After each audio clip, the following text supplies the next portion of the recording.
अस्सलाम वालेकुम। आज का जो हमारा टॉपिक है वो है एंटी प्लेटलेट एजेंट। पहले हम देखेंगे कि प्लेटलेट क्या क्या मकसद है, क्या करते हैं वो, कैसे एक्टिवेशन होगी, क्या होता है, क्या क्या एंटी प्लेटलेट्स एजेंट काम करते हैं, क्या मेजर कॉज बनता है जो हम एंटी प्लेटलेट्स एजेंट्स देते हैं। पहले हमारे पास सबसे पहले चैप्टर में एक वर्ड लिखा हुआ है थ्रोम्बोसिस। थ्रोम्बोसिस को ट्रीट करने के लिए या इम्बोलिस को ट्रीट करने के लिए हम क्या देते हैं, एंटी प्लेटलेट्स एजेंट्स देते हैं। आगे हम प्लेटलेट्स की एक्टिवेशन भी देखेंगे, कैसे एक्टिवेट होती है ये। पहले हम देखते हैं थ्रोम्बोसिस। थ्रोम्बोसिस क्या है? Is a formation of blood clot inside a blood vessel. अगर हमारी वेसल के अंदर इस तरह की हमारी ब्लड वेसल है, इसके अंदर इस तरह का क्लॉट बन जाए, ठीक है, ब्लड क्लॉट बन जाए, तो इसको हम क्या बोलते हैं? थ्रोम्बस बोलते हैं, ठीक है। जो कि क्या करता है, which can block the blood flow, जो हमारे ब्लड फ्लो को ब्लॉक कर दिया। अब यहाँ पे क्या है, एक थ्रोम्बस बन गया है। अब यहाँ पे ब्लड जा रहा है, क्या ये आगे पास होगा? नहीं होगा, ये आगे ब्लॉकेज करवा देगा, ब्लड फ्लो ही नहीं होने देगा। अब इसके क्या सीरियस हेल्थ इश्यूज आते हैं, यहाँ ये हार्ट अटैक कॉज कर देता है। यानी अगर क्लॉट हमारे हार्ट के अंदर बन जाए, हार्ट की आर्टरीज के अंदर बन जाए, या वॉल्स ब्लॉक कर दे हार्ट के, तो हमारे पास क्या होता है, हार्ट अटैक के इशू हो जाते हैं। स्ट्रोक, यहाँ हमारे क्लॉट ब्रेन के अंदर बन जाए तो हमारे क्या हो जाता है, स्ट्रोक बन जाता है। इससे हम क्या कहते हैं, वो ब्रेन हैमरेज वगैरह भी हो जाता है। डीवीटी क्या होता है? डीप वेन थ्रोम्बिस, ठीक है। तो हमारी जो वेन्स होती हैं ना, वेन्स के अंदर डीप वेन थ्रोम्बस जो होती हैं, लेग्स के अंदर जो होती हैं, उनके अंदर क्या बन जाए, क्लॉट बन जाए, तो हम इसको डीवीटी भी कहते हैं, इस डिजीज़ का नाम है। तो ये क्लॉट का बनता है, लेग्स के अंदर बनता है, ये भी थ्रोम्बस की एक टाइप है, ठीक है। अगर हम डिफरेंस देखें थ्रोम्बस और इम्बोलस का, तो क्या डिफरेंस आता है? Clot that forms in a blood vessel and stay there.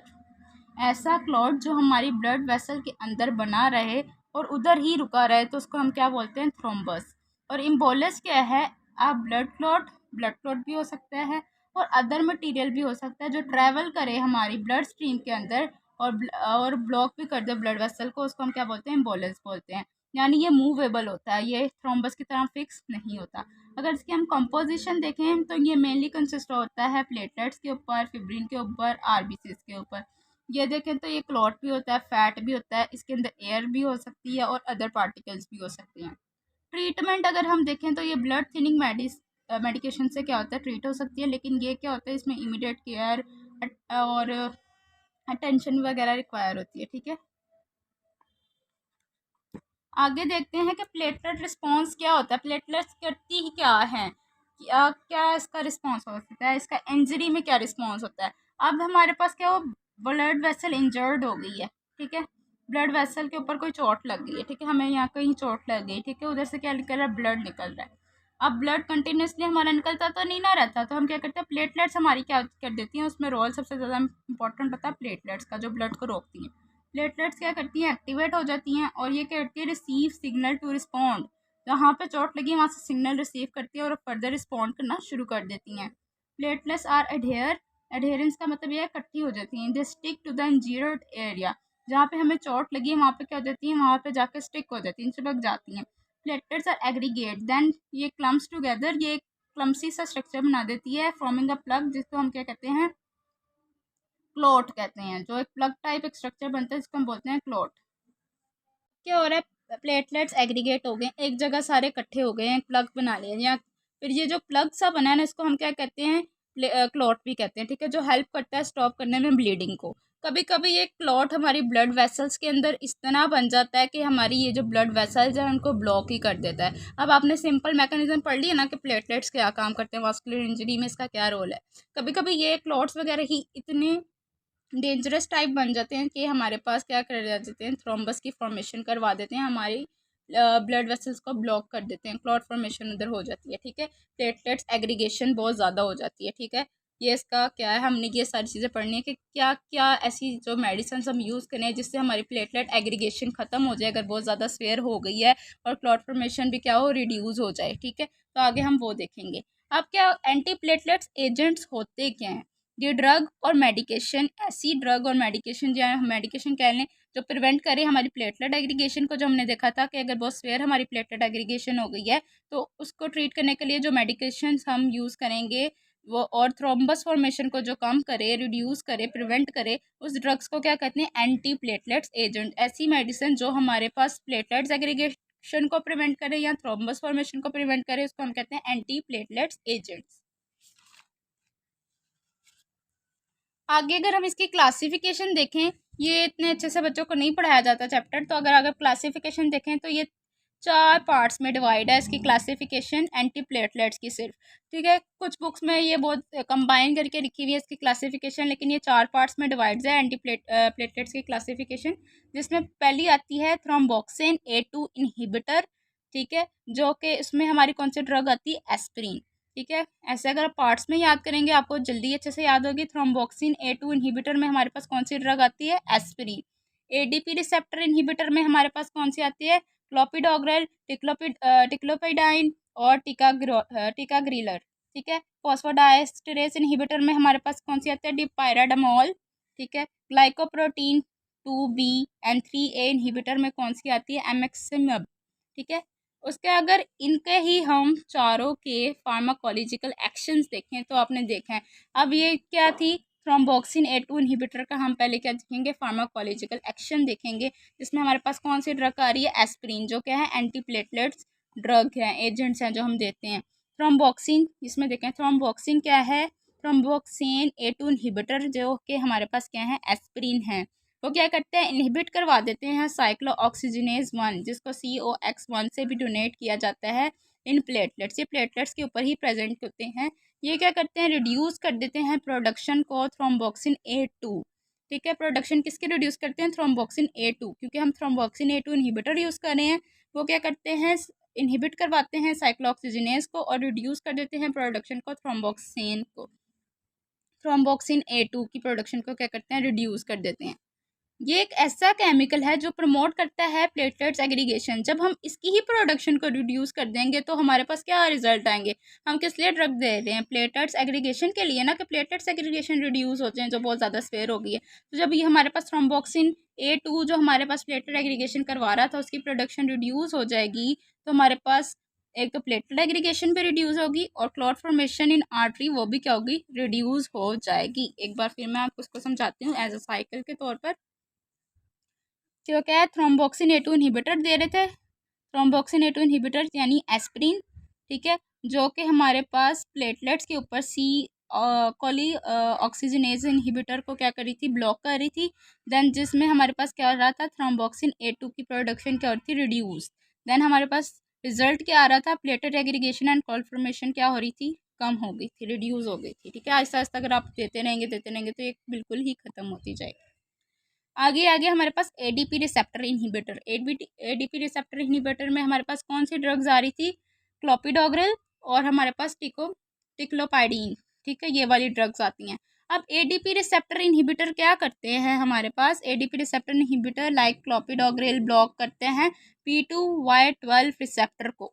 P2Y12 receptor को जो हमारे पास कहाँ प्रेजेंट होते हैं? प्लेटलेट के ऊपर प्रेजेंट होते हैं, जो कि प्रिवेंट करते हैं ATP की फ्रॉम बाइंडिंग। ठीक है, ATP को प्रिवेंट करते हैं कि वो बाइंड ना करे। ठीक है, P2Y12 के साथ बाइंड ना करें। जो हमारे पास ADP रिसेप्टर होते हैं वो क्या करते हैं? पहले तो ब्लॉक कर देते हैं P2Y12 रिसेप्टर को प्लेटलेट्स के ऊपर और प्रिवेंट करते हैं कि ADP जाके मजीद उसके साथ बाइंड ना हो। जैसे ही ये हमारे पास क्या होते हैं? ब्लॉक करवा देते हैं ताकि ATP ना हो उसके ऊपर बाइंड, तो हमारे पास प्लेटलेट एग्रीगेशन रिड्यूस हो जाती है और क्लॉट फॉर्मेशन भी क्या हो जाती है? रिड्यूस हो जाती है। प्लेटलेट एग्रीगेशन तो स्टॉप ही हो जाती है, खत्म हो जाती है, और रिड्यूस क्या होती है? क्लॉट फॉर्मेशन रिड्यूस हो जाती है।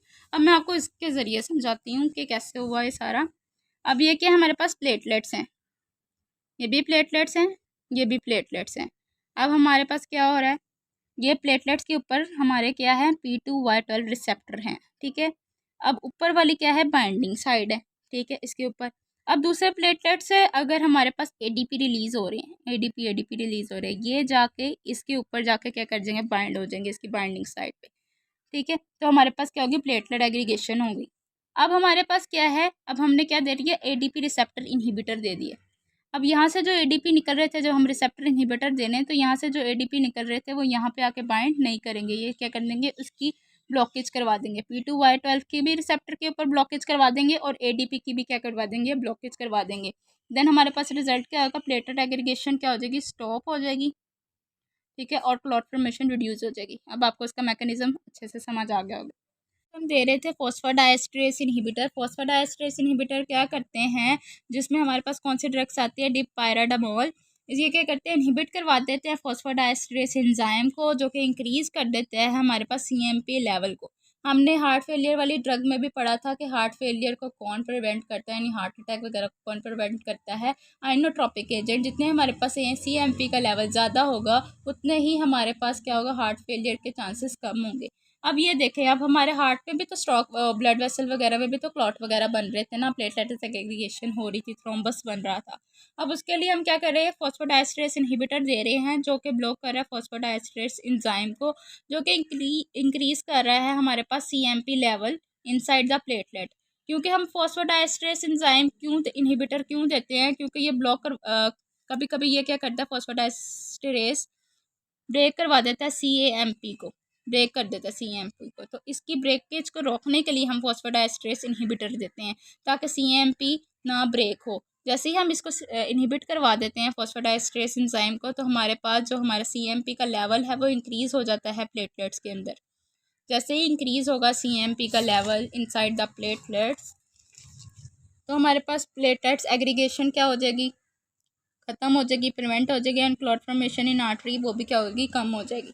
अब ये देखें, हमने क्या दिया, फॉस्फोडाइएस्ट्रेस इनहिबिटर दिया, जिसमें हमारे पास क्या आता है, डिपायराडामोल, जिसमें हमारे पास क्या किया, उसने इनहिबिट किया फॉस्फोडाइएस्ट्रेस एंजाइम, ताकि सीएमपी का लेवल क्या हो, प्लेटलेट्स के अंदर इंक्रीज हो जाए, और फॉस्फोडाइएस्ट्रेस एंजाइम सीएमपी को तोड़ भी ना सके। तो हमारे पास क्या हुआ, प्लेटलेट एग्रीगेशन और क्लॉट फॉर्मेशन क्या हुई, कम हो गई, प्लेटलेट एग्रीगेशन प्रिवेंट हो गई और क्लॉट फॉर्मेशन कम हो गई। आगे हमें देखें, ग्लाइकोप्रोटीन में 2B और 3A इनहिबिटर्स में हमने क्या देखा, इसमें कौन सी ड्रग्स आई थी, एफसीमैब, ठीक है। इसमें glycoprotein 2B and 3A inhibitor में क्या हुआ था, ब्लॉक कर रहे थे हम glycoprotein 2B and 3A receptor को ऑन प्लेटलेट्स के ऊपर ही। By this platelet segregation is prevented, ठीक है। अभी हम क्या करें, ग्लाइकोप्रोटीन 2B और 3A इनहिबिटर दे रहे हैं, जिसमें हमारे पास एमेक्सिमब आ गया, जो ब्लॉक कर रहा है ग्लाइकोप्रोटीन 2B और 3A रिसेप्टर ऑन प्लेटलेट्स, और प्लेटलेट सेग्रीगेशन को क्या कर रहा है, प्रिवेंट कर रहा है। अगर हम इसके ओवरऑल डोजेस देखें जो डॉक्टर प्रिस्क्राइब करते हैं, तो एस्पिरिन कितनी परसेंट हमें डोज देनी है, 75 to 150 mg देनी है दिन में, विया ओरल रूट के ज़रिए हम देते हैं। क्लोपिडोग्रिल देखें तो 75 mg आपने देनी है विया ओरल रूट। डिपायराडामोल देखें तो 200 mg देनी है दिन में 2 दफ़ा विया ओरल रूट। अगर हम मैक्सिमम देखें तो 0.25 mg देनी है IV, इंट्रावेनसली देनी है, ठीक है। उसके बाद इसकी इंडिकेशन देखें, यानी थेराप्यूटिक यूजेस देखें, use in prevention of heart attack को प्रिवेंट करता है, स्ट्रोक को प्रिवेंट करता है, और ट्रीटमेंट में यूज़ होता है एक्यूट कोरोनरी सिंड्रोम। सबकी इंडिकेशंस इसमें सेम है। जब आपको कोई लॉन्ग क्वेश्चन आए तो उसके अंदर आप सेम इंडिकेशन लिख सकते हैं। डोज आपने देख लेनी है आपको कौन सा, अगर रिसेप्टर आया है, एस्प्रिन आया तो उसकी डोज अलग है, ठीक है, और अगर हमारे पास ADP रिसेप्टर आया है उसकी डोज अलग है, तो आपने वो डोज वगैरह देख लेनी है। अब हमारे पास जो यूज़ होता है ट्रीटमेंट में, पेरिफेरल आर्टरी डिजीज़ को ट्रीट करने में प्रिवेंट करता है blood clot in atrial fibrillation, और ये आल्सो यूज़ होता है कार्डिक एक्सामिक में, उसको भी प्रिवेंट करता है, ठीक है। आगे अगर हम इसकी कॉन्ट्रा इंडिकेशन देखें, तो जिनको स्वेयर लीवर डिजीज़ हो उनको ये ड्रग्स नहीं देते, और कभी कभी ये ड्रग्स क्या करती हैं, इंक्रीज़ कर देती है रिस्क ऑफ एडवर्स इफेक्ट। अगर हम देखें इसका, ब्लीडिंग इंक्रीज़ कर देती है, इंक्लूडिंग GI ब्लीडिंग। हमारे पास गैस्ट्रोइंटेस्टाइनल ब्लीडिंग भी क्या कर देती है, इंक्रीज़ कर देती हैं। हमारे पास क्या कहते हैं, स्ट्रोक को इंक्रीज़ कर देते हैं, ब्रेन हैमरेज वगैरह ज़्यादा कॉज करने लग जाती हैं। और TTP भी क्या करती हैं, कॉज करती हैं थ्रोम्बोटिक थ्रोम्बोसाइटोनोमिक पुरपुरा भी इसको कहते हैं। इसकी फुल फॉर्म ये है, इसका मतलब ये है कि ऐसी सीरियस कंडीशन है जिसमें ब्लड क्लॉट ज़्यादा बन जाता है और प्लेटलेट्स काउंट्स क्या हो जाते हैं, बहुत कम हो जाते हैं। अगर आपको अच्छी लगी है वीडियो तो लाइक करें और सब्सक्राइब करें।